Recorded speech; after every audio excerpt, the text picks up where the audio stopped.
So, good evening, everybody. My name is Reshat Kasaba. I am the director of Henry M. Jackson School of International Studies, and on behalf of my colleagues and my students in the Jackson School, it is my pleasure to welcome you to this evening's presentation. I also want to say hello to our audience who's in the overflow room upstairs, and they're watching it from the screen, and hopefully they will be part of this conversation. There will be a question and answer after the talk. We have microphones on either side of the room. We ask you to come and ask your questions from those microphones. The overflow questions will be brought to me, and we will try to cover as many of those as we can. Professor Snyder will sign his books, his latest book, which is outside in the hallway, and after the lecture is finished, we will usher him outside and he will sign books there, and you can also continue your informal conversations with him for a little bit out there. I want to thank the Henry M. Jackson Foundation, Strom Center for Jewish Studies, Russian, Eastern European, and Central Asian Studies, Center for West European Studies, Center for Global Studies, and also the Foster School's Global Business Center for their support. And if you look at all these entities who extended their support for this event, you get a sense of the reach that Timothy Snyder's name has and the interest that this lecture has provoked in our community. Timothy Snyder is the Levin Professor of History at Yale University. He is a member of the Committee on Conscience of the United States Holocaust Memorial Museum, and he is also a permanent fellow of the Institute for Human Sciences in Vienna. He is the author of Bloodlands, Europe Between Hitler and Stalin, Black Earth, the Holocaust as History and Warning, On Tyranny, 20 Lessons from the 20th Century, and also most recently, The Road to Unfreedom, Russia, Europe, and America. And that is the book that will be available outside for purchase and for his signature. Among the many prizes and recognitions Professor Snyder has received, I would like to mention the Literature Award of the American Academy of Arts and Letters, Hannah Arendt Prize, and also the Leipzig Book Award for European Understanding. In his research and writings, Timothy Snyder deals with some very dark periods and dark subjects. He deals with the destruction of East and Central Europe during World War II, with Holocaust and its significance for European and world history. But a main point that comes across from Professor Snyder's writing is that these horrible events of the 20th century resulted from the murderous desires and plans of individuals. And he has a very strong conviction that we all have a duty not only to understand these events, but also to resist the drift to chaos and tyranny whenever we see it, and reclaim our own history. History in Tim Snyder's hands then becomes not just a window to the past, but an important tool for managing our lives and shaping our future. And this is precisely why we in the Jackson School place so much emphasis on history in our teaching, research, and outreach. And this is why Tim Snyder is a perfect speaker for the Jackson School. I am very pleased to introduce Timothy Snyder, who will speak on 20 lessons from the 20th century. Okay. Thank you.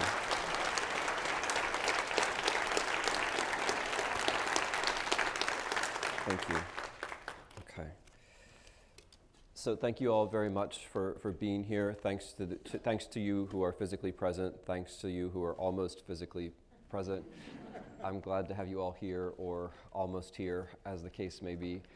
What I'd like to do in the next 45 minutes, hour or so, is talk to you about history. History not in the sense of something which is a boring book that you have to read. And by the way, those of you who are here because you have to be from your history classes, a special welcome to y'all. By history, what I mean is not a book that you don't want to read or something that you put away. By history, I mean the thing that we are all in together. Unlike other disciplines, there is only one history. There's just one. There's only one set of human beings. That's us and the people we're descended from. There's only one set of written sources. All the written sources we have, all of history comes from those written sources. There's only one set. That's it. There's just one history. And so much of deciding to do good or to do evil in politics comes from recognizing whether or not you're in history. It comes from asking whether or not you're in history. That's why the first lesson of this book, this little book On Tyranny, which I'm talking about this evening, the first lesson of this book is don't obey in advance. Now, this lesson has everything to do with history. In the most straightforward sense, it's a lesson from history. It's a lesson from 1933. When we think of the rise of dictators like Adolf Hitler, who came to power in 1933, we can think of overpowering tyrants who, somehow with their superhuman powers immediately were able to control everyone. Images flash through our minds of salutes and marches and armies. But in fact, it's politics. And especially at the beginning, it's politics. And politics involves consent, especially at the beginning of authoritarian regime changes. And if you don't know what an authoritarian regime change feels like, I hope you will by the end of this lecture, because you're in one. At the nervous laughter. At the beginning, authoritarian regime changes depend upon consent. That is, they depend upon people normalizing the new reality and then meeting it halfway, anticipating what it's going to want, which is a normal human reaction. That's what we generally do in normal situations. So you're expected to sit down, you do. I'm expected to stand up and talk, I'm doing that. 99% of the time, it's normal to try to figure out what the social situation is and react to it. But in order to be a free person, you have to be able to define a situation as not being normal and to define for yourself what's normal. If every situation is normal to you, if you'll adapt to every situation, that means that you're not a free person, right?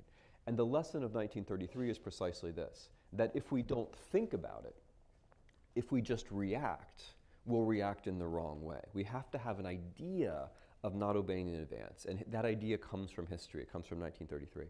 There's a politics to this, and the politics is the sooner you act, the better. The sooner you act, the better. There's a psychology to this, which is that if you decide at the beginning that you're going to say this is not normal, then you have a very good chance of doing something meaningfully later on. But if you decide at the beginning this is fine, it's very hard to go back from that. What you'll tend to do is psychologically keep doubling down on your earlier decision and say, well, I didn't do anything then, therefore this must be fine, and therefore you become a prisoner as things continue to get worse. Morally, if you don't resist at the beginning, then you become the person who didn't resist at the beginning, for yourself and for others, forever, right? So this is about history not just because it's a lesson from history, it's about history because it's a very good example of what history is. History is about structure and agency. It's about recognizing the limits of what you can and can't do. And once you recognize those limits, then you face the fact that you're responsible within those limits for what you do and what you don't do, right? It's so very easy to take part in ideas like, whatever I do doesn't make a difference, or everything's going to be fine, or everything's not going to be fine, regardless of what I do. That's a historical choice that you're making, right? Those ideas are very tempting. It's a little bit harder to say, I'm going to define for myself what's normal, what's not normal, and I'm going to act accordingly. That's the first lesson. The other reason why it's the first lesson in this book is that if you fail that one, the other 19 are totally irrelevant. That is to say, if you can't define for yourself what's normal and what's not normal, then you can't be a free person. And the other 19 lessons, beautiful as they might be in other ways, they're not going to be relevant to you, which doesn't mean that you can all leave now, like if I didn't reach you about number one. Lesson number two is protect institutions, defend institutions. And the reason why this is the second one is that it's a very fundamental political lesson in the American tradition and others, that it's the institutions that make us decent. We have a legend about ourselves and about how we defend freedom, which is that the last American, alone on some blasted heath will be protecting us from the aliens or whatever it might be. Like, that's the image that we like. Or to bring it slightly more down to earth, Tiananmen Square in 1989, the lone young Chinese man, holding off the tank. But he actually got out of the way of that tank.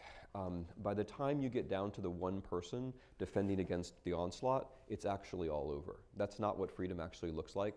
That's what Hollywood tells you freedom looks like. That's not what freedom actually looks like. Freedom requires institutions. And this is what the founders understood. The founders were not American exceptionalists. How could they be American exceptionalists? There was no America. They were trying to create America.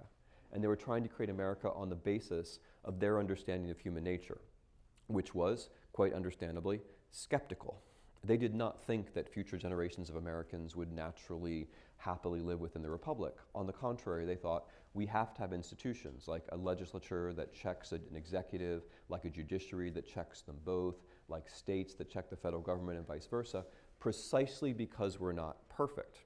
There's a great irony about the way that we look back at the Founding Fathers, the men we call the Founding Fathers. We look back at them as though they were demigods, right? As though their perfection somehow radiates outward towards us and makes us wonderful and exceptional. That would have horrified them, right? That would have horrified them, because their view was that they were flawed human beings and that future generations of Americans would be flawed human beings, and therefore we need the institutions. So the second lesson is defend institutions. And the reason why it's second, again, is that if we can't get to the institutions, it's very unlikely that we'll be able to do things on our own. Now, there's a historical point to this one, which I'm going to stay close to Germany in 1933. There are other examples too. The historical point is that when democracy goes away, it is, as I've already said, because people watch it go away and give their consent. It's also because institutions are gradually eroded. Even in the case of Nazi Germany, which might seem like a very dramatic case, before you get to Hitler, you have people bending the rules and breaking the rules. You have people governing by doing things which are not specifically forbidden, but which clearly are not in the spirit of the Constitution. And then if you look at the 21st century, I'm not sure how many of you have spent that much time in the 21st century. Like, a lot of us have been looking at screens for a lot of it. But if you've been alive during the 21st century, and looking at screens doesn't count as being alive, by the way, if you've been alive during the 21st century, you might have noticed that it's been a terrible century for democracy.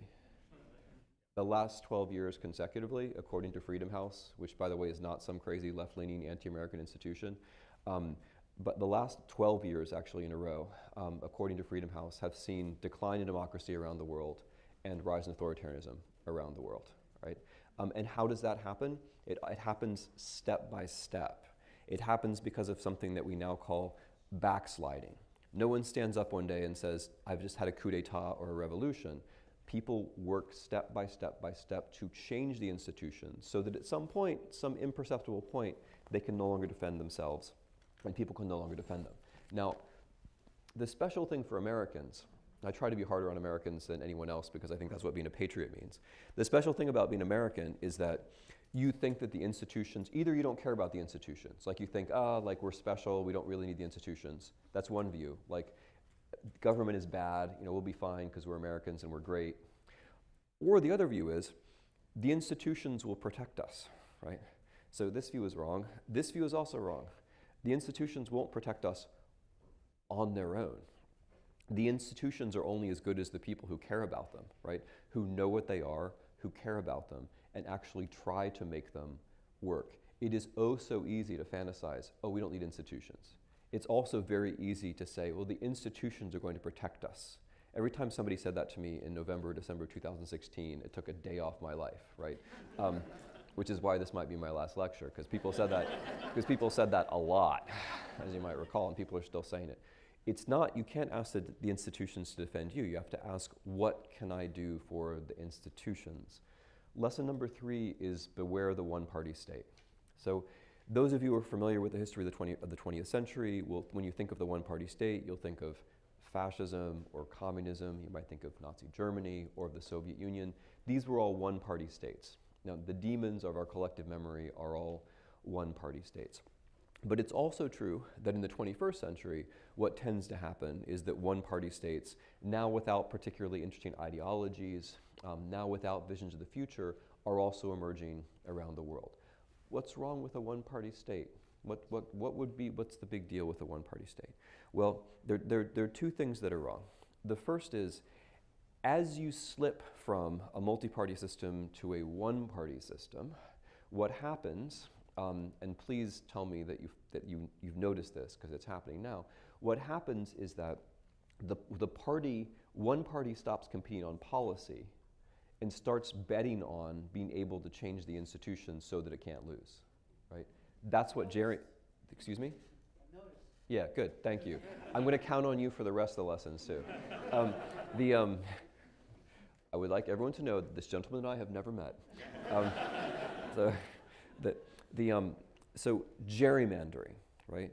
Every way that you manipulate so that you're not competing on policy, but you're competing by fixing the system, that moves you towards a one-party state. In a multi-party system, we only have 2. I think it'd be better if we had more. But in a multi-party system, you have to compete on policy. The other reason why it's bad is obvious. In a one-party system, you won't meaningfully have democracy. And by the way, I'm just going to pause and I'm going to say that I think that democracy is a good thing, or rather that I think democracy in the United States would be a good thing, that democracy is a good thing and that it makes sense to try to make our system more democratic. And I think that's something which is worth saying, because I think it's very easy to say, oh, democracy, shemocracy, it's all the same thing, it doesn't matter, the same 7 oligarchs rule the world. Not yet, not yet they don't, right? Not yet they don't. So it's important to say democracy, if you believe it. I mean, if you guys want to charge the stage now because you think democracy is terrible, this is a good moment for that, actually. But no, not in this speech. I just mean in world history. You'll be on the side of history. But what's good about democracy, what's fundamentally good about democracy, is that it allows you to have a country. Because here's the thing about democracy. We all make mistakes. Remember what I said about the founders? We all make mistakes all the time. That's what it's like to be human, right? I mean, your girlfriend may tell you otherwise, before she breaks up with you, then she'll tell you the truth. But being human is about making mistakes all the time. What democracy does is that it converts our individual fallibility into a collective sense that as a society we're moving forward. Every 2 years or every 4 years, we elect people, we blame them for our own mistakes, in the confidence that we get to do it 2 years or 4 years again. The reason that seems so banal is that we take it for granted. The problem with a one-party state, or the problem with a dictatorship which is associated with one person, is that you lose track of the future. You don't know what's going to happen next.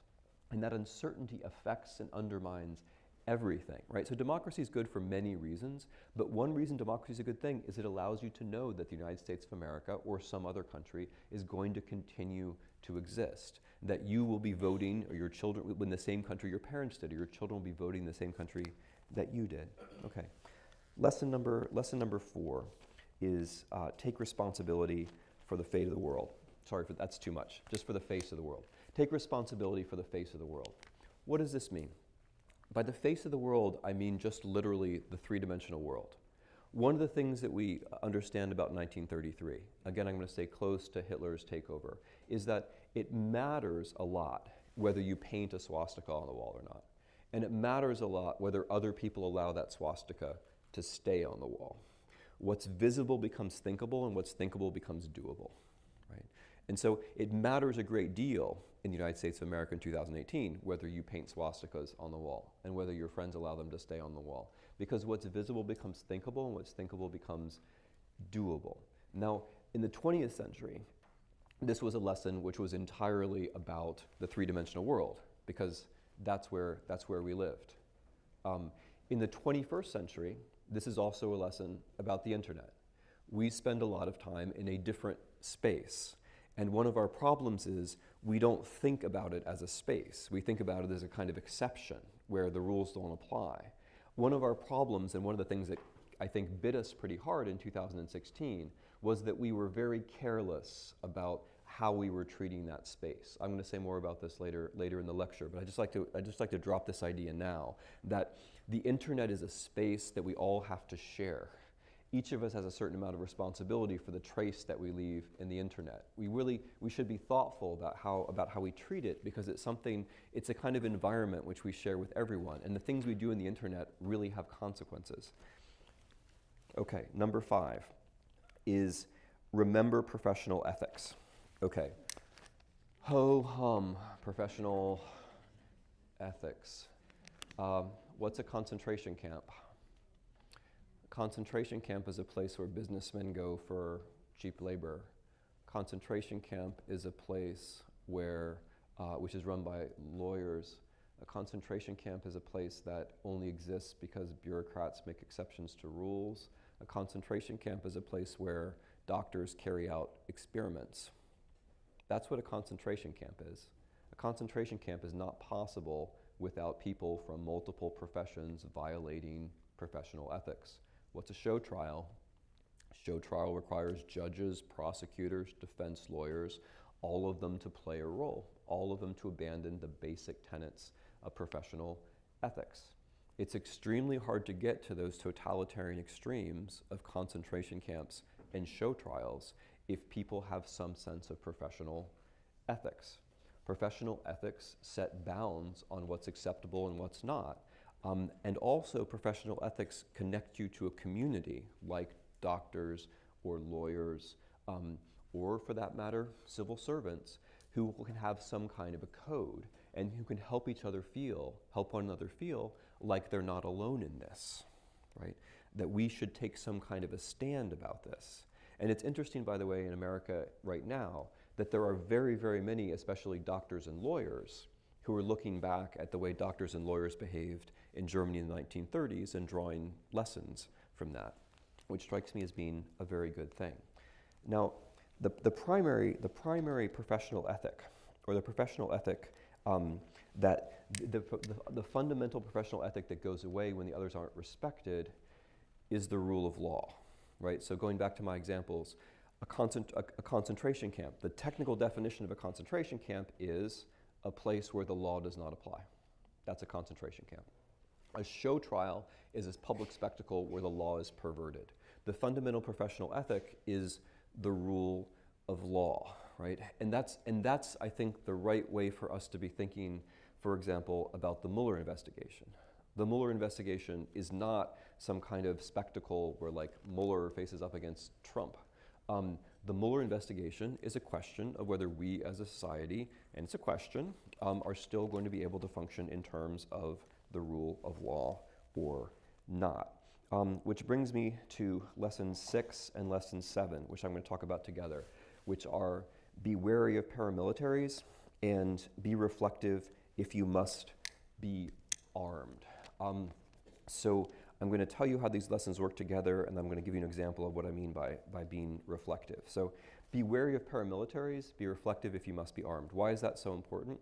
Because in a rule of law state like Germany was and ceased to be, and like we are, but we're hovering, in a rule of law state, the government has a monopoly on legitimate violence.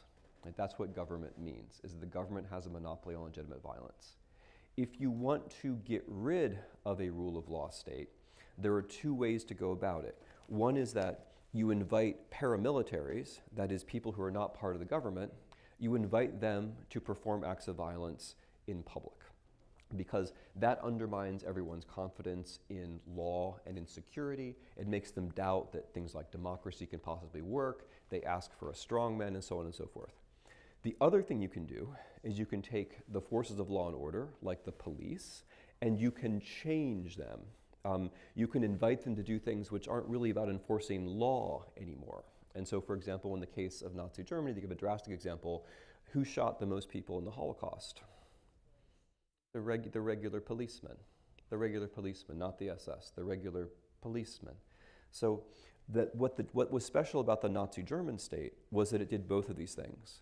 It brought paramilitaries, called the SS and the SA, into the state, and it brought the police, and also the army to some extent, closer to the SS. So that by the time the Second World War began in 1939, there was one pyramid of power, which was a kind of hybrid, where the SS and the police were all mixed up together, and they became what Himmler called racial warriors.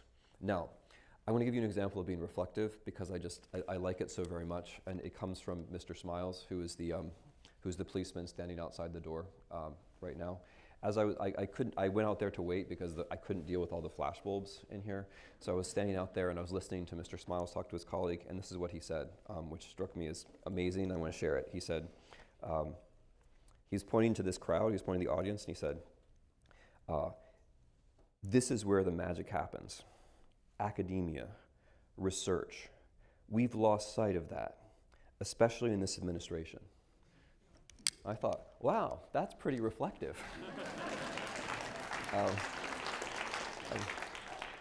So anyway, there's a lovely example out there right now. You can say hi to him on your way out. Okay, and that goes very nicely into the next lesson, which is stand out. So stand out is like number one, don't obey in advance. It sounds easy and it's actually really hard, or it sounds simple, but it's actually pretty psychically complicated. Stand out is about freedom. So what does it mean to be free? It doesn't mean you talk about freedom a lot. I mean, let's face it, that would be a little bit too easy. And that's the American way. You talk about freedom a lot, you talk about liberty a lot. But what does it actually mean to be free? I mean, can it possibly be as simple as just talking about it? I don't think so. There was a Polish poet who won the Nobel Prize called Wisława Szymborska, who said, wrote in a poem, it's called The World Through a Grain of Sand, we know ourselves only insofar as we have been tested, right? So just talking about it is probably not the thing. Is it free? Are you free? Here's another thing which bothers me. Are you free if you're afraid of the same things as the person next to you? Is that freedom? I worry about this a lot. So, I mean, I'll pick on my own demographic. White men, when they think about violence, they think about Muslims and blacks. But if you're a white man and you're going to be killed by violence in this country, it's almost going to be certainly by another white man. But that's not what we think of, right? And why is that? If you're afraid of the same thing as the person next to you, maybe that's a suggestion that you're not free? Maybe that's a suggestion that you've been successfully profiled and manipulated, right? If you have the same fears as people who look like you, isn't that a sign that perhaps you're not free because you're not figuring things out for yourself?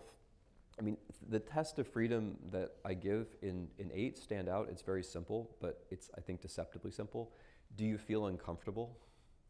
Because the thing about an act of freedom, I think, is that you're always going to feel uncomfortable because you're always going to be doing something which is against the drift of what's going on around you. And that always feels a little bit strange. So that's a kind of daily test. Did it feel strange today, or was I just with everyone else? If you were just with everyone else, then there's reason, I think, to worry. And of course, there's power in that feeling of discomfort, because if you're willing to feel a little bit uncomfortable, especially if you're working from a place of relative privilege, if you're willing to feel a little bit uncomfortable, that makes it a little bit easier for the person next to you to feel a little bit uncomfortable. And in that way, people help one another to be free. It seems to me this is a very important lesson for a lot of us right now, because most of us right now, not all of us, I know, but most of us right now in this country are not facing very much risk. We could make little gestures all the time, and the thing which holds us back is usually ourselves, the sense that we don't want to stand out too much. We don't want to say something that sounds like it's a little crazy. We don't want to feel like other people might make fun of us for being free. But being free involves people making fun of you. It always does. If no one's saying that's a little strange or that's a little weird or what are you doing, you're probably not a free person. Number 9, be kind to our language. Number 10, believe in truth. Number 11, investigate. I'm going to talk about these together. So I think that the facts have a very profound connection to freedom. If in order to be free, you have to be able to defend yourself against power And what do you defend yourself against power with? You defend yourself against power with the real world. That is, you can defend yourself against power if you can talk about things that are happening in the real world in a way that will allow you to create allies, build alliances, get other people to think that maybe you're right. If you start from the position, there is no real world, there's no factuality, everything's a matter of opinion, how on earth can you function politically? You can't. How on earth can you win against power? If you say there's no truth, power will also say, yes, there's no truth. And power will always have a better spectacle than you, and then you will win. Power has a better spectacle than you. That's the United States in 2018. It has a better spectacle. What it doesn't have are facts, right? That's what it doesn't have. Facts are weapons of the weak, but hint, weapons of the weak are better than no weapons at all, right? Weapons of the weak are better than conceding everything to the strong.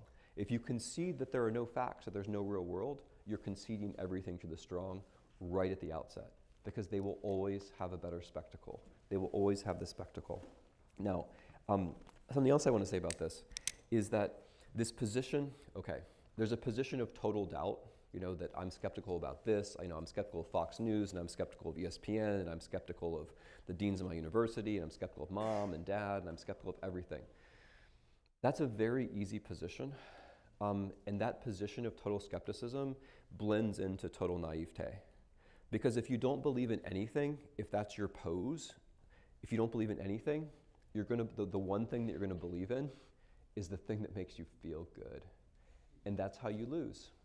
Because the people who are smarter than you, for example, on the internet, don't have very much trouble figuring out what makes you feel good and giving that thing to you. Right? So when you doubt everything, all that's left is the stuff that pleases you, that affirms you. That's all that's left. And then you're very, very, very disempowered, right? So that pose of total cynicism, which I realize feels kind of cool, that pose of total cynicism is actually totally disempowering. And here comes my word to the young. Okay. This pose of being skeptical about everything, that might have been cool in the 1990s when I was young, but I think it has aged itself out by now, okay? What has happened since the 1980s is that the cool pose of the 1990s has then been taken over by Russian oligarchs who are now selling it back to you. I really think we need to get through this. I think that the young people have to valorize the real world, right? Have to make the real world interesting, have to make investigation cool. I can't figure out how to do this, and frankly, I don't think it's my job. I think it's the job of you. Because if another generation comes along and says, we doubt everything, that's just, I mean, there's just something, I'm sorry, there's something sad about that. That was already done. That was the 1990s. That's already happened, right? You guys need to do something different. And the thing that's different, which would help our republic a lot, would be that if you guys could figure out how to make the real world, factuality, sexy.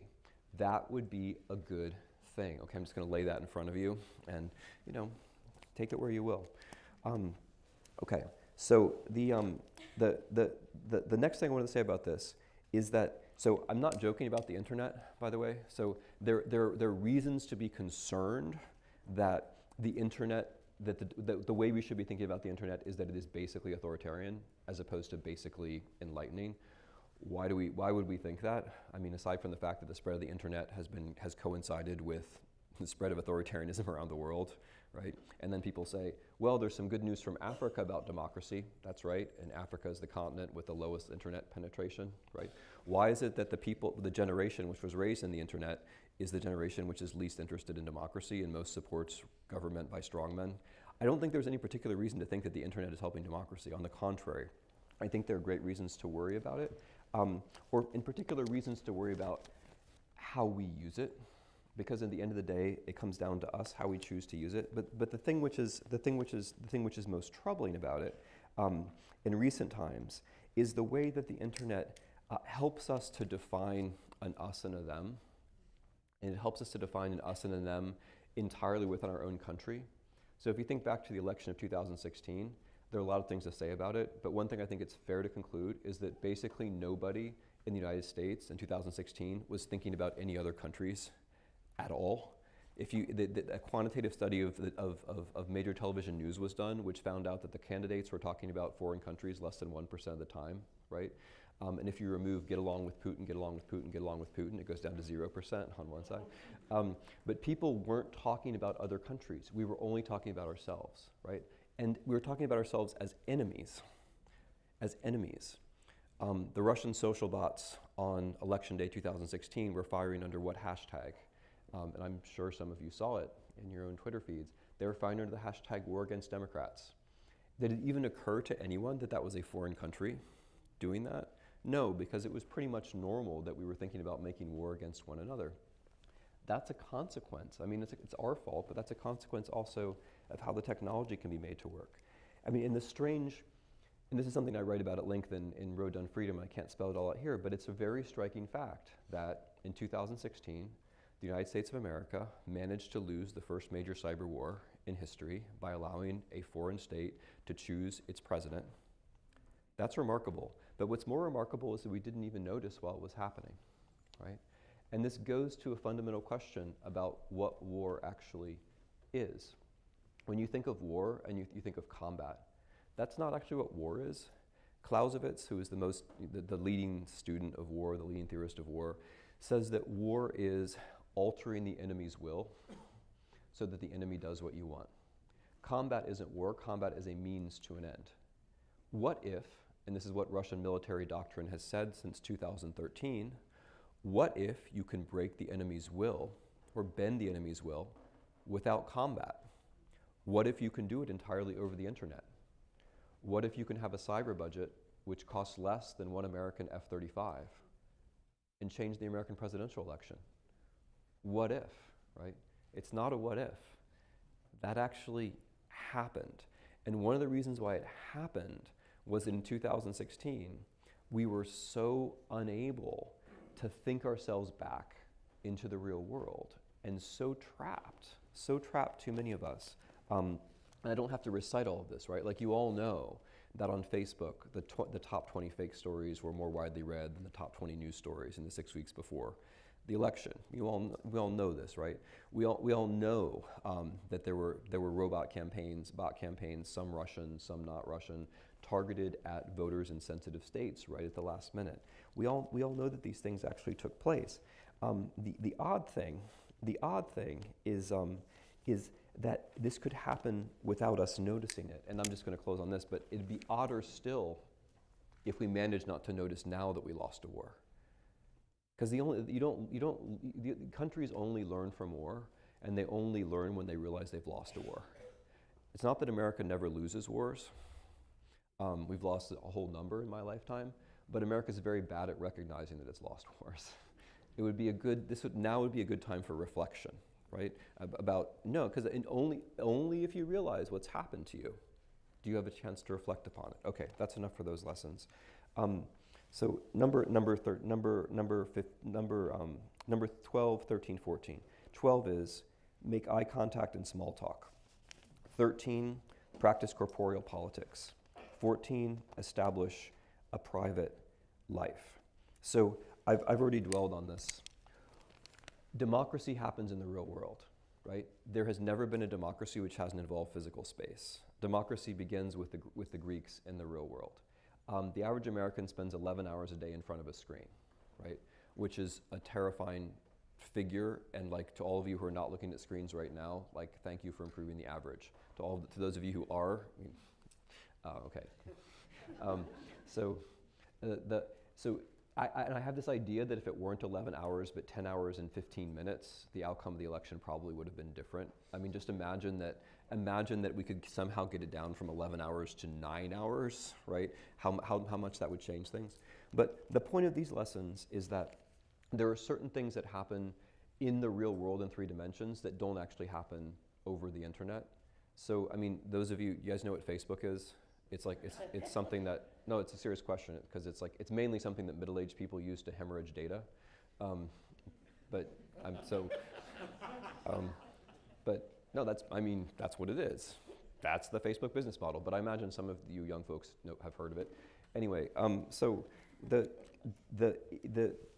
thing about Facebook or other platforms is that what never happens on Facebook is that anyone convinces anyone, right? There have been quintillions of interactions on Facebook, and not a single one of them has been, you have convinced me with your rational arguments, right? That has never happened, right? Isn't that interesting that that has never happened? It's not that it's easy to convince people in the real world. It's hard to convince people in the real world, but at least you have some kind of a chance.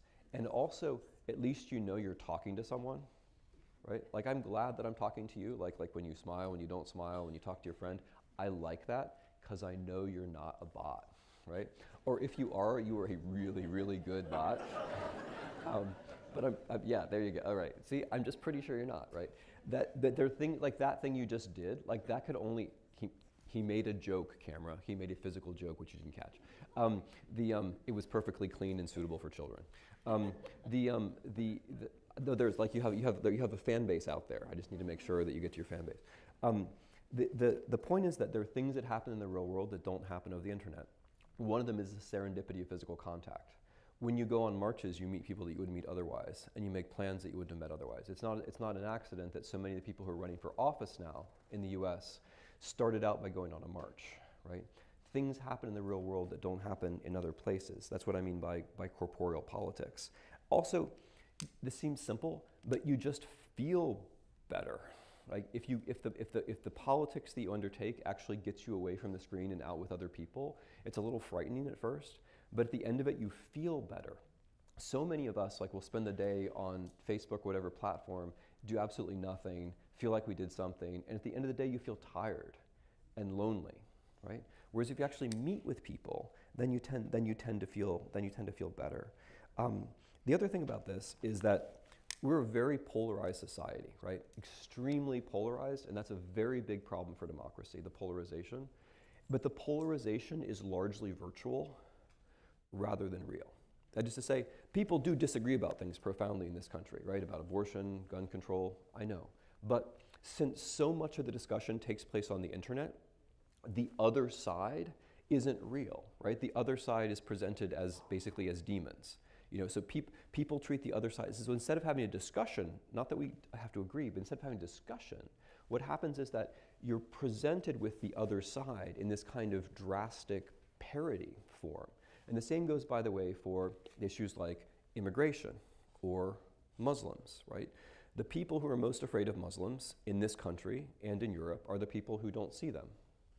The people who are most afraid of immigrants are the people who live in places where there are no immigrants, which at first seems like a puzzle. But the answer is they are in fact in touch with Muslims and immigrants, but they're in touch with the image of Muslims and immigrants that the internet gives to them, right? So polarization is real, but it's made radically worse by the internet. If you were in contact with real people, radical polarization becomes much less likely. Okay, number 15 is a light one. Contribute to good causes. So this goes to the question which we were talking about at dinner. Like, what do we actually do? The things that we have to do would be things where we know something about the issue, we care about the issue gets us in touch with real people in the real world, and we can keep at it every day. That's the trick. The way authoritarianism works, especially in our postmodern world, is that it bombards you with bad news all the time. It makes you feel overwhelmed, and you think, what can I do about all this? I mean, how can I fix North Korea and Syria and the EPA and the Commerce Department, and how can I get Melania another job? It's overwhelming, right? But see, the mistake here is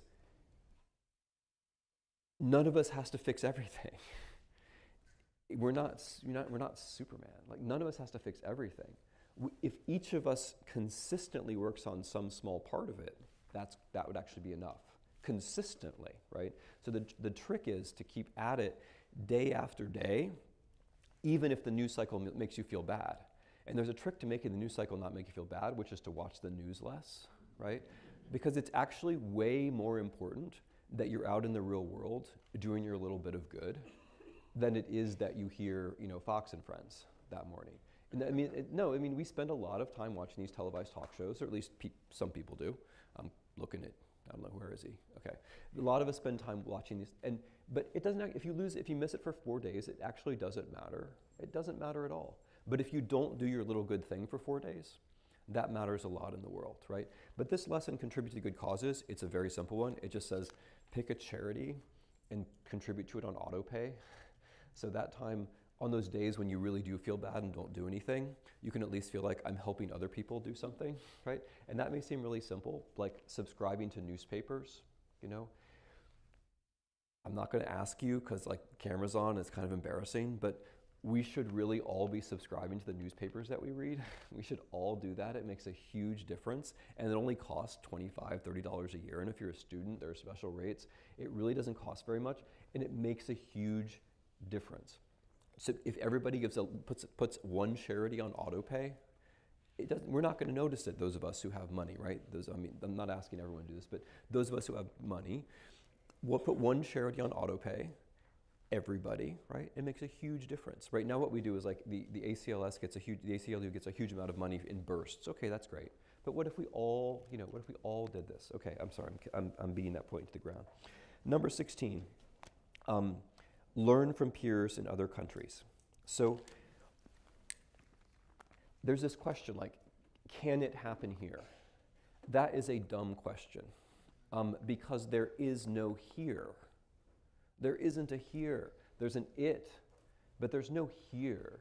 There's nothing magical about America, which means that democracy has to thrive here and not other places. There's no here. There's an it. The transition to authoritarian rule, that's true, that's real, that's happening all over the world. But it's happening as one phenomenon. It's connected. What happens in Russia and Turkey and India and Poland and Hungary is connected to what happens to America. It's all one phenomenon, right? And therefore, one of the best ways to get out in front of what's happening is to listen to people from India or Turkey or Poland or Russia or Ukraine who have tried to do something, because they will be 2 or 3 or 4 or 5 years ahead of you in experience. And that can be really useful. Now, that is totally not the American way, right? The American way is to say, we've got a great democracy and let us tell you how to build one, right? And here's a tank. That's the American way. But in terms of being real, in terms of seeing the world for the way it's actually working, what's happening is that these trends that we observe in the United States actually appear in other countries first. And in the case of Russia, are actively exported back to us, which means that if you followed Russia in 2010, 2011, you'd have a pretty good chance of knowing what was going to happen in the US in 2015, 2016. It's actually startling to what extent events in Russia prepare us, if we'd been paying attention, for events in the United States. The Russian invasion of Ukraine, to which we paid all too little attention, in many ways was a rehearsal of, or even an element of, the campaign which Russia is carrying out against the United States of America. Right down to the details. The same social bots were used, the same propaganda tactics were used, the same malware is in the Ukrainian power grid as is in our power grid. In 2014, they tried to hack the Ukrainian election. 2016, they succeeded in hacking ours. So the learning from peers in other countries is very good because it's humbling and it's also extremely helpful. Now, I'll just give you one example of this. In April of 2016, I wrote the first article of what is now known as the Russia story. I was the person who broke that story in the United States. Why was that? Because I wasn't living mentally in the US, I was living mentally in Russia and Ukraine. And if you were following the Russian press, it was totally obvious that the elites of the Russian Federation were supporting a candidate, not for the presidency at that point, for the Republican nomination, right? They hadn't been the conventions yet. So if you're paying attention to other places, then sometimes things become clear that aren't clear here. Who predicted that Trump would win in this country? African Americans. And who else? Russian journalists, Ukrainian journalists, because they'd seen this kind of thing happen before, right? Who, when they looked at Brexit in 2016, thought that Brexit was going to pass? Russians and Ukrainians, right? Because they'd seen this kind of thing happen before. Okay, number 17, number 18. Listen for dangerous words, Be calm when the unthinkable arrives. So these are lessons about a particularly critical moment when a leader is able to push a republic into an authoritarian state, where a leader takes advantage of something that maybe really happens, like a terrorist attack, for example, or a war, takes advantage of that moment to change the system, right? And the way that this happens, it has two steps. In the first step, the leader primes you to think that the enemies are mainly at home, right? So the leader talks about, blacks as sons of bitches, or establishes a denunciation office for Mexican immigrants, or changes an office of the investigation of terrorism into an office of investigation of Islamic terrorism, just to take three true examples from our own country in the last few months. The leader instructs you how the enemy is actually at home until you get used to that idea. Then when something happens, the leader asks you to accept a state of emergency. And that state of emergency, where you give up your civil rights, because you feel like you have to, because there's fear and there's grief and so on, that then becomes permanent. This is page 3 of the Dictator's Playbook. Page 1 and 2 are filled with attractive illustrations. This is page 3 of the Dictator's Playbook. When the prototype is the Reichstag fire in Nazi Germany of 1933. When the German parliament burns, no one knows who actually did it, doesn't matter. Hitler is able to blame his enemies on the left, and from that point forward, there is no longer the rule of law in Germany. Hitler asks for a temporary suspension of the civil rights and constitutional rights of Germans, and that temporary condition becomes permanent. Right? This is the way it works, and here's the thing. Every aspiring dictator knows this, and every person who advises authoritarian rulers knows this. Something happened very similar to this in Russia in 1999. Something happened very similar to this in Turkey 2 summers ago. Everybody knows that this is the playbook, which means that if you want to keep your republic, you have to know yourself that this is the playbook. And you have to talk about it and think about it in advance. So when something happens, when the unthinkable arrives, you don't give in to your impulse to say, yes, I'm afraid, I need a leader. Yes, I'm grieving. I'm happy to give up my rights. You have to think, I'm afraid, that's normal. I'm grieving, that's human. But it's precisely now that I need to protect my rights, because it's precisely now that my rights are at their most vulnerable. Those are lessons 17 and 18. I'm going to leave number 20 to you. I'm going to finish with number 19, which is be a patriot. So what I had in mind with patriotism is something very specific. I'll be back. I'm sure you thought it was going to be something much more exciting than a little book. What I have in mind by patriotism is something very simple, that loving your country involves imagining your country according to the principles which itself claims to uphold. That there's a difference between nationalism, which is easy, oh so easy, and patriotism, which is hard. It's easy to be a nationalist. To be a nationalist, all I have to do is say, you Americans are wonderful, everything is great, right? And who doesn't want to hear that? Who doesn't want to hear that, honestly? To be a patriot, you have to say, the United States of America, or whatever my country is, the United States of America has principles, and partaking in the United States of America means inching it towards those principles. That's hard. That's hard, but it's also citizenship, right? Nationalism is disempowering. If I tell you that what you're doing already, everything is fine, that is how I take power from you. If you believe instead that it's your job as a citizen not to obey in advance, try to defend factuality, think of the little things you can do day to day to expand civil society, then I can't rule you. And maybe I can govern you, but I can't rule you. Authoritarian regime change is then impossible, right? Patriotism in that sense. So I'm going to read you a couple lines from this, and then I'll be done. So, patriotism and nationalism.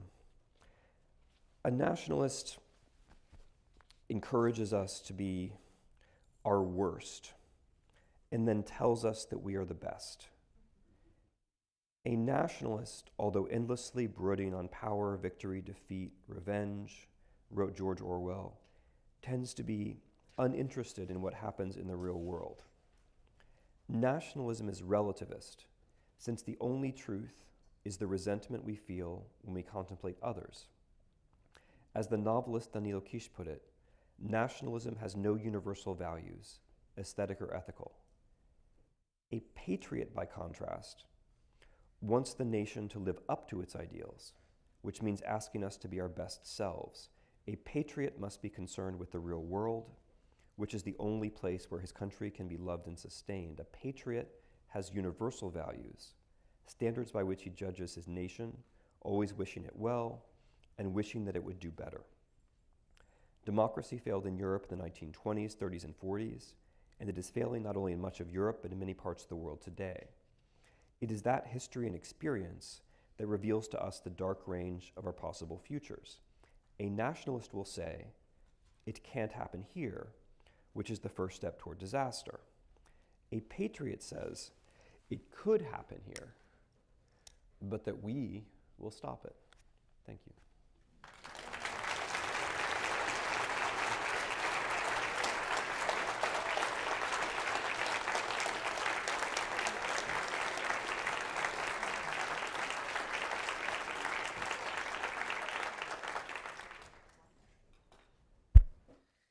So we have about 20 minutes or so for questions.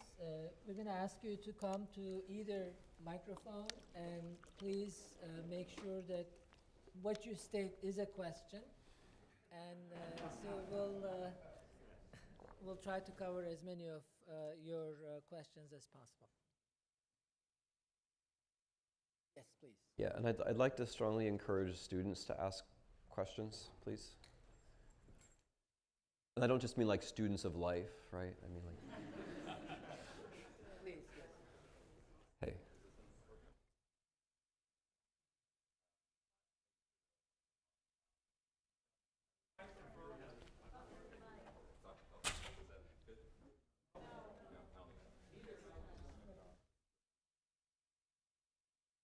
Now mine is on. There we go. Perfect. Yeah. Okay, thank you.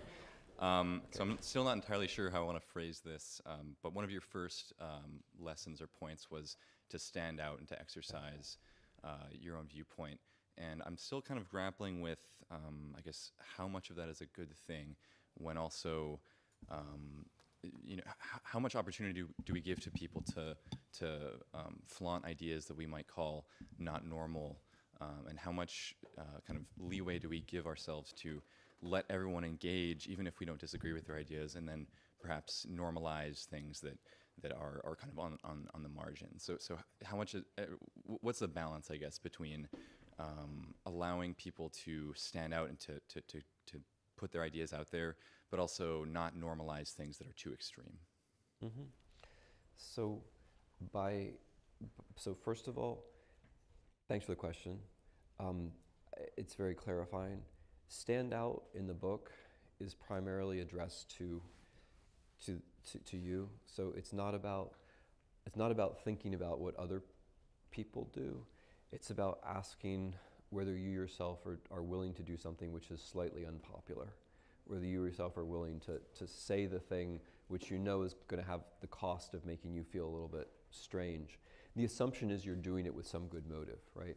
So in Stand Out, we're assuming that, I'm going to get to your question, but we're assuming in that lesson that we have some good motives, but we lack just the tiniest bit of courage which would allow us to put them through, and hence the lesson, right? So Stand Out is not asking us to have anything particularly advanced or interesting to say. It's just asking us to say that thing we know is probably a good thing, but is going to make us feel a little bit strange. So your question is a little bit different because it's about judging other people's opinions. And what I would say there is that opinions that are very controversial are usually super easy, right? Precisely because they're controversial. Like, if you know that people are going to be outraged by what you say, that's actually easy. I mean, that's not what I think of as freedom, because it's just, you're playing on what you know other people. So if I say what everybody thinks, that's easy. If I say something that outrages other people, that's also easy. In neither case am I doing anything which is of very much use. So I think the question of like what opinions go too far is a different question, because the opinions that go too far are often very easy, right? They're often things that people find very easy to say. So, I mean, you're asking a different question, which is an important question, which is about the public sphere, right? And I tend to think that the public sphere has to be rehumanized, not so much by taboos. I mean, this is an issue which touches universities and lots of other places, what it's okay to say and what's not okay to say. I think a lot of it comes down to what can we actually say to each other in person? Because a lot of these debates, like, they end up happening half on the internet and half cyber and half real. Like, somebody said something in California and I'm going to debate in Connecticut, or vice versa. I think the question of what's acceptable is a lot easier to handle when people are actually doing it face to face, right? About African American history, which is one that has been, very troublesome at Yale. A lot of it hangs on whether people actually can talk about it face to face or whether they're trying each other in the media. So that's about as much as I have to say about that. Thank you. Thanks. I wonder, in regards to Armenia and the events that happened there this week, whether this might be the beginning of a spring movement in Europe, with the rallying of people to insist that the president who was seeking to become the prime minister and thereby extend his term, much like Putin has done over and over again. And he was just ousted, essentially, and finally stepped down. So Yeah. I'd like your thoughts on that in terms of the how much influence this could possibly have in the other countries. Yeah, I mean, I'm just going to make a very general point, which is that when I was talking about corporeal politics, I mean, what I mean by corporeal politics is politics which involves you putting your body somewhere. It seems a very simple idea, but a lot of what we do that we think is political involves us sitting somewhere. Corporeal politics means I'm willing to go to somebody else's house. I'm willing to go on a march. I'm willing to put my body somewhere. I'm willing to meet people who I didn't know before. I'm willing to go to some part of the city I don't ordinarily go to, right? And one of the things I didn't say about corporeal politics, which your question gets to, is that it works. I mean, not all the time, but it's actually quite effective. Civil resistance, I mean, the social science of this is pretty convincing that civil resistance rather often works. At a certain stage. And past a certain stage, it's not going to work. But up to a pretty far along in the authoritarian regime change, civil resistance makes a great deal of difference. And so when people ask, should I march or not? Often what they say is, well, it doesn't matter whether I do. And the funny thing is, it actually matters a huge amount whether you do march or not. Like, just in terms of the cold, hard social science of it, it matters a huge amount whether you march, which doesn't mean you always win all the time. But Armenia, but also a few weeks before that, Slovakia, where a couple of journalists were murdered. This actually led a lot of people, interestingly, young people, to get out and march and protest in large numbers, which then has changed the political situation. So in each individual case, I didn't want to mark and say all of our hopes rise and fall on Armenia or Slovakia, but I would want to say that these examples show that it actually does matter. That when these moments happen where something has taken place which is just unacceptable, like this guy's going to rule forever, or our journalists are going to be murdered, when some kind of line like has been crossed, you do have to get out and march, even if you're not entirely sure with whom or where's it going to start. The default has to be that means we get out on the streets, right? Like, for example, if Robert Mueller is fired, right? Like, you got to get out and march, right? If you're in favor of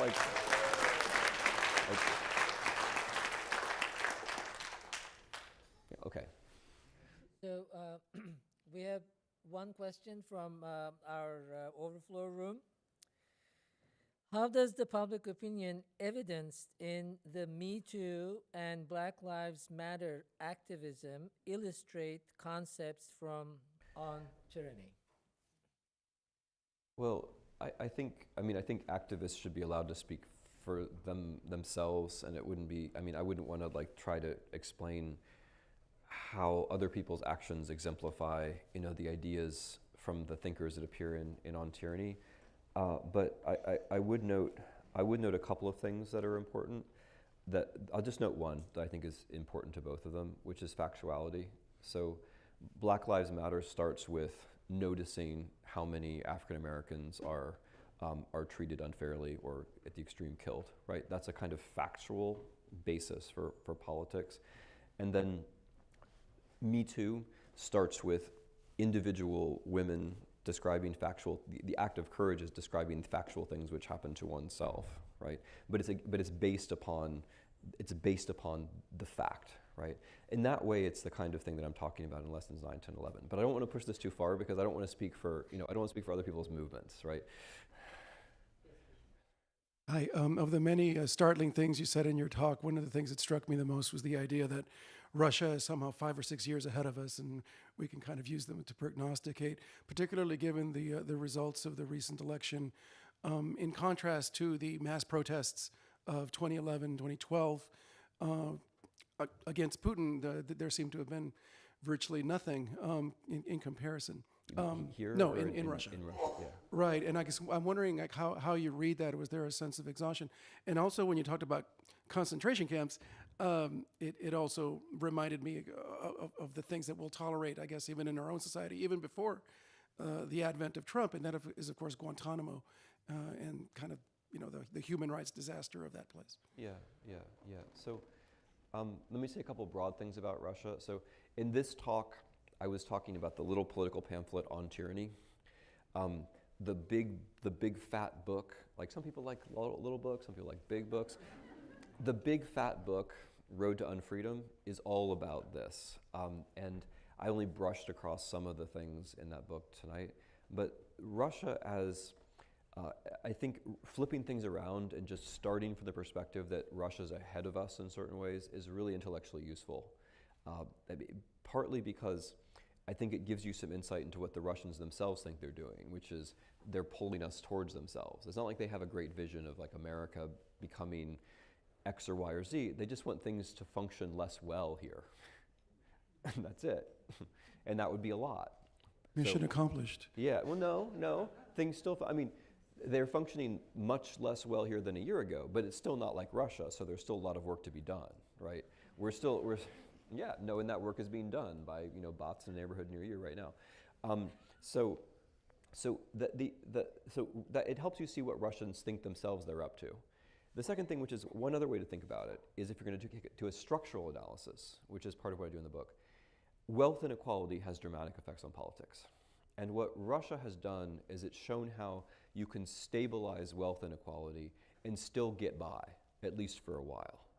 According to Credit Suisse, which is not some kind of crazy left-wing institution, but rather a Swiss bank, according to Credit Suisse, Russia has the highest rates of wealth inequality in the world, and we're number 2. And that itself is that's worth thinking about, because what they've gotten to is a point where a single oligarchical clan has stayed on top largely by way of a politics of spectacle and by way of a politics of defining yourself as alone in the world where everyone else is out to get you. Now, we're not there yet, but we're certainly taking steps in that direction, right? There's certainly not one oligarchical clan that controls America, but there are certain last names, which are appearing more and more often in the news, like Koch and Mercer and Trump, and so we are moving in this direction. And the politics of spectacle, of course, we've gotten much closer to that, right, with the daily presidential tweets and the way that news is covered. So that Russia also helps us to see where you can go. Now, in terms of Russia itself, the fundamental problem this is why I was dwelling on democracy. The fundamental problem at the heart of all this is that what Russia's doing is not actually that much fun for Russians. It's not actually that much fun for Russian leaders. Deep down, they all know that Putin's going to die, right? Even Putin presumably knows that. And he's not 20 and he doesn't live in Silicon Valley, right? If you're 20 and live in Silicon Valley, you think you're going to live forever. But if you're, okay. No, it's true. You do. I've heard them say it. Okay. But what I think the deep, dark problem in Russia is the problem of succession. And because they don't know what's going to come next, they have to divert everything outwards. Ukraine, Syria, EU, the United States. And that, that's a kind of syndrome of big, powerful countries that don't know what's going to come next. And that's another argument that I try to develop in the book. As for the 2018 versus 2011, it goes back to the next question. I mean, it's just a lot harder to protest in Russia now than it was 6 years ago. You let things go too far, and it's hard to protest. But notice what happened. I mean, just a little micro lesson. I'm sure you already know this, given what you've said. But when Russians protested, what did Putin say? He said, they're agents of foreign powers and they're paid, right? Basically everything that Mr. Trump says has been said in a sentence with fewer words by Mr. Putin. That's like an iron rule of, and the amazing thing is, I don't know who translates it, but this whole idea that protesters are paid and that that's straight out of what Mr. Putin says.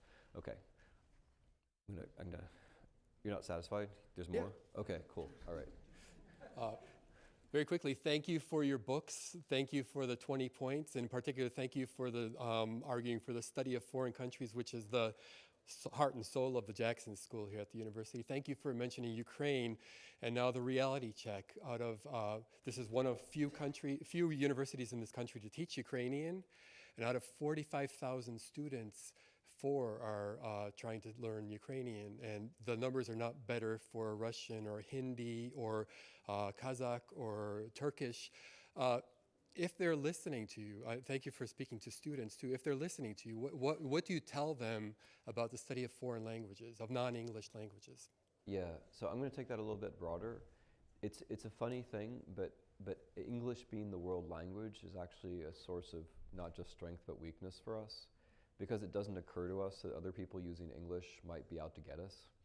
So for example, I mean, the Heart of Texas, anybody follow Heart of Texas? You don't have to admit it now. Heart of Texas was a Russian social media site, series of activities, Instagram and Facebook. Heart of Texas, the Facebook version, had 10 times more followers than the Texas Republican Party. Heart of Texas was a pro-Texas secession site, which was also an anti-Hillary site, and it spread all fantastic rumors that you could think of. It was also followed on Twitter by a number of important people in the campaign of Mr. Trump. And the thing I'm going for is that Heart of Texas was run by Russians whose English really wasn't that good, but that didn't matter to us because we just think like, yeah, bad English that's it. Right? There aren't any other languages besides bad English, right? I mean, as far as we're concerned. And so, I mean, I'm joking, but I'm not, right? We think bad English is all there is. And so if somebody gives us Texas secession in bad English, we'll go for it. Tennessee GOP. Tennessee GOP was a Twitter site which pretended to be the Twitter site of the Tennessee Republican Party. It wasn't. It was a Russian site. It had more followers than the actual Tennessee Republican Party.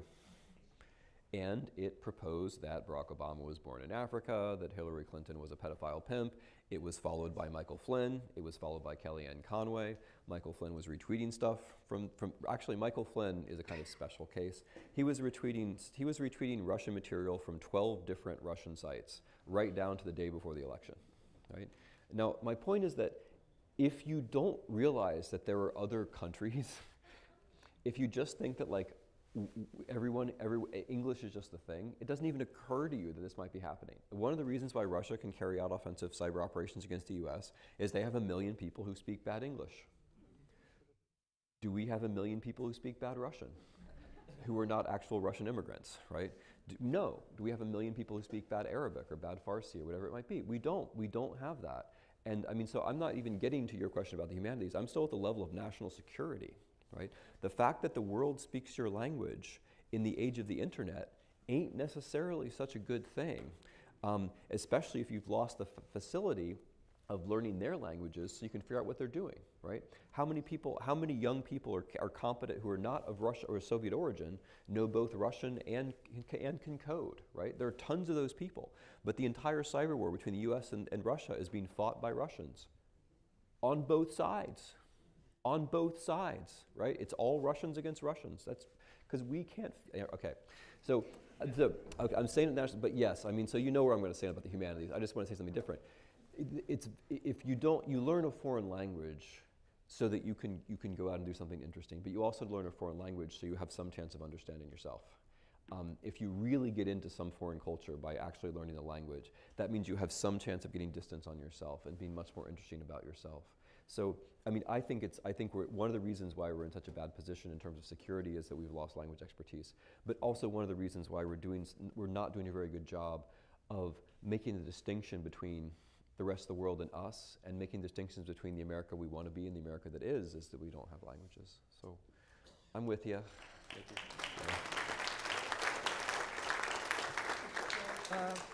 Oh. We have, I know people are waiting. We also have lots of questions from the other room. I am sorry we won't be able to cover everybody's questions. I just want to read one more that came from the other room, and that's about the students that are currently protesting for stricter gun laws. And they would like you to comment on your thoughts about the possible success of this movement, given the institutions that are built, that exist against them. Right, right.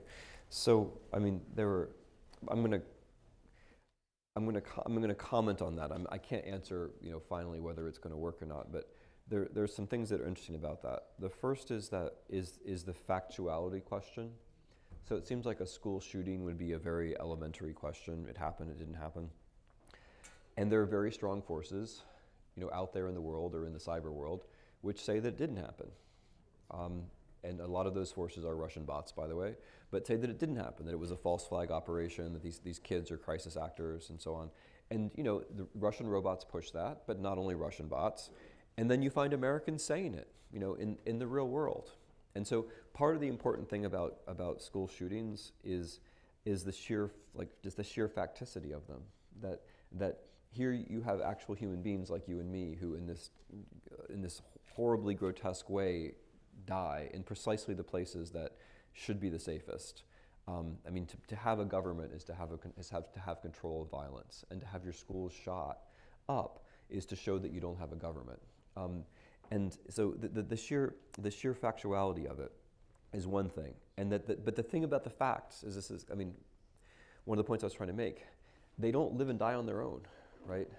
If they did, we'd be in a very different world. The facts don't make it on their own.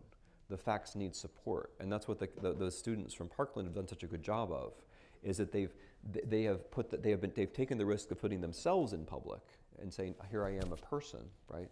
But they've also been extremely articulate in the way they've used the English language to describe their predicament, because the facts can't make it on their own. Even the basic facts like school shootings can't make it on their own. They need advocates. So I think they've got a good shot because they've done those things, and then there's also the fact of public marching. A lot is up against them, but I think they've got a really good chance. And the reason I think they have a really good chance is that they seem to understand what it is they're up against, and they seem to be willing to identify themselves, with the most basic facts of the situation, like the human being and the fact lining up together, using the culture to get the human being and the fact to line up together. They've done that very beautifully. So what I'm going to do is I'm going to ask each one of you just to state your question very briefly, if you can. So I'm going to ask Professor Snyder to kind of respond to as many of them as he can in this short time that we have. I want to give each one of you a chance to express your thoughts. Please, go ahead. So I kind of want to go back to what you said about how apathy should be considered uncool now.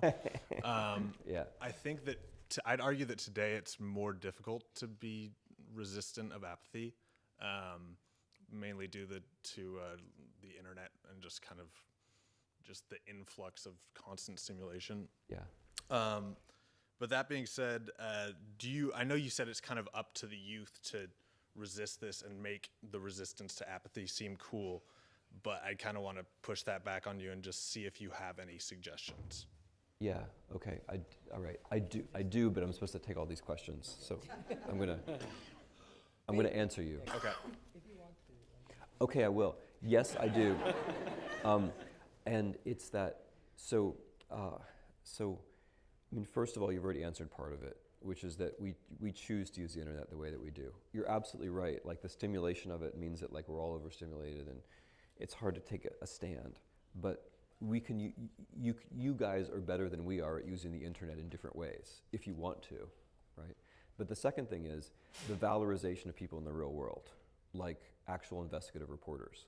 I mean, for me, and I say this entirely without irony, those people are heroes.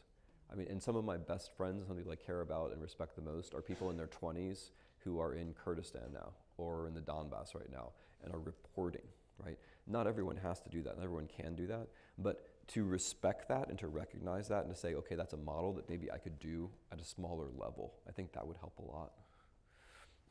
Thank you. Yeah. So you sort of just touched on it for a second there, but I was going to ask, since there are good ways to use the internet for our democracy and that don't lull us into complacency, do you know what those methods are of using the internet that are actually healthy and don't worsen our society? I know some, but like I have this idea that I'm going to like punt this back to like young people, and then you guys are like, no, but okay.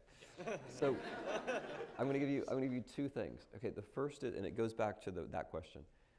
Find an investigative reporter who you like, who does something cool, who reports on something you're interested in. Find that person and follow her or his work, and just like literally follow them. Like read their stuff, repost it. This will help them because their editor, investigative reporting is expensive. That's why fake news is cheap. Investigative reporting is expensive. But if you read their stuff and follow them, their editors actually notice this, and it means there'll be more investigative reporting, right? That's one thing. Is like, and then to just turn things, because what could turn your feed around, you know. So before you go on to whatever your feed is, look at a newspaper, get some cool article, and then repost it. And if you do that every time, it will make a huge difference to how the internet looks, because then people who are like you will then see the article you posted, right? So that's the first thing. Second thing is a golden rule: use the internet to get people off the internet. So, which you can't just be like, hey, everybody get off the internet, you know, or I don't know, maybe that's worth a try. I mean, as far as I know, that hasn't been tried. But like, for example, the protests of teachers in Oklahoma were entirely organized over social media, which is because there are no unions, which is another sad story. But you can use social media to organize protest action, but it has to be of the form, we're going to get our bodies somewhere, right? So going back to the question about Armenia, the revolution in Ukraine in 2014 was started on Facebook, but the Facebook post that started it said, okay, hey everyone, let's meet on Infinite Square at 7 o'clock tonight. And then it said, likes don't count. Right? Okay. Thank you. Yep. Okay, sorry. I'm just... Yeah, go ahead. Okay, so rule 7, if I remember correctly, was be reflective if you must be armed. Mm-hmm. I was wondering if you could expand on that a little bit more, on the implications of that with like the Second Amendment and other discussions that are going on today. Okay, yep. What, if anything, does organized religion have to do with this condition we're in? What's organized religion? I mean, it's a serious question. What do you mean by organized religion? Well, the Christian movement, Okay, the Catholic Church. okay. All right. So a lot of what you've been sort of like pushing forward and discussing has been the mobilization of people against a regime. Do you see any equivalent or alternative role, not alternative, but equivalent role for not participating in the symbolism and the sensationalism in like the demonstrations of the regime itself? You mean, so in not... Like, for example, boycotting an election or not going to, a pro-government rally. Okay. Yeah, got it. Okay. So, Second Amendment and violence. What lesson number 7, where are you? I lost you.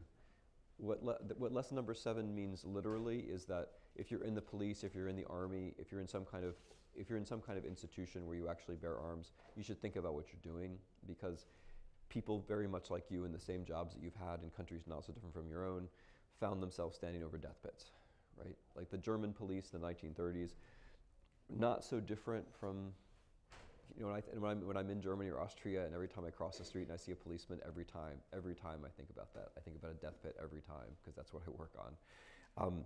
But that if you are a policeman, if you are a soldier, you should be historically reflective about the fact that people like you have been brought to those situations, and think about when you would say no. That's what the lesson literally means. Your specific question about the Second Amendment, I mean, that goes deep to the question of whether this is a governable country or not. If the Second Amendment really means that I have the right to carry like a shoulder-launched missile or whatever, if it really means that, this country's not governable. And I mean, as far as I can make out, it doesn't actually mean that. As far as I can make out, the Second Amendment was about temporary militias to hunt down slaves and to conquer Indians, which we can reconsider. Like, if we're strict constructionists, we can. So let's say, I mean, like, as far as I can tell, I'm not a constitutional scholar, but as far as I can tell, only in the last 20 or 30 years has this interpretation that everybody can carry any weapon at any time taken hold. Even in the 18th century, these militias were formed up for specific purposes. I'm going to bracket now that the specific purposes were in fact often slave hunting and Indian raiding, which they were. Let's just put that aside. But the idea wasn't that everybody's carrying guns all the time. It was that there was a specific purpose. And the reason why you had the specific purpose was that there was no standing army. Once you have a standing army, that whole rationale changes. So, I mean, the Second Amendment seems to be seriously fetishized in this country and misunderstood. And the very people who say they're strict constructionists and want to go back to the original meaning don't seem to get the original meaning at all. That's what I think about the Second Amendment. But okay, oh yeah, I had other stuff. So the regime question, where's the regime question? So I think of our country as being in a kind of mixed position where there are many things that are profoundly imperfect about it, which can be repaired. I don't think about the whole regime as being something that one would want to stand aside from. I know that there are places like that, right? Like, I work on people in Eastern Europe in the 1970s who took the kind of stand that you're talking about, and which they called anti-politics, and which had a certain functionality as well as moral coherence. I don't think the United States is at that point where not voting is meaningful. I think not voting in Czechoslovakia in 1977 was meaningful. I think not voting in the U.S. is a bad choice now because our votes still matter. They don't matter as much as they should, but if we don't vote, they're going to keep mattering less. That's how I would describe the moment. So I'm just going to stay with the voting example because it seems to me to be the central one. What was the other question that I forgot? Religion, I think. Oh, organized religion. Very briefly, I think the problem here. Where is my organized religion friend? I think very briefly the problem is I'm not going to hit on any particular religion or denomination or evangelical or not. I think that the problem is leader cults, like the idea that life is really about a leader. I think that's the problem. Like the simplification of politics, so there are no institutions and no laws, but you just imagine that one person is going to save you one way or the other. I think that's where religion, organized or disorganized. I mean, most American religion, frankly, is pretty disorganized. But religion, organized or disorganized, can get you into a kind of leader myth. And that's not how our Constitution is supposed to work. We don't have leaders. We have presidents and elected representatives, but we don't actually have leaders. When you think this person could be the one who saves us, right? That like everything's corrupt, but this person could save us. That's a way of thinking which I think is not appropriate to this world. Okay. So before I close this, there's one more. It's actually a request from the other room. This person says, tomorrow is my 26th birthday. Can I have a signed book, please? And they say that they have an ID for proof. Now, I don't have the name, but I'm hoping that they will make themselves known to you. Yeah. And then you will sign. I'm going to be, yeah. Thank you. Okay. Thanks, guys. Thank you. Okay, I'm gonna go outside, and if you've just turned 26, or even if you haven't just turned 26, I will happily sign your book.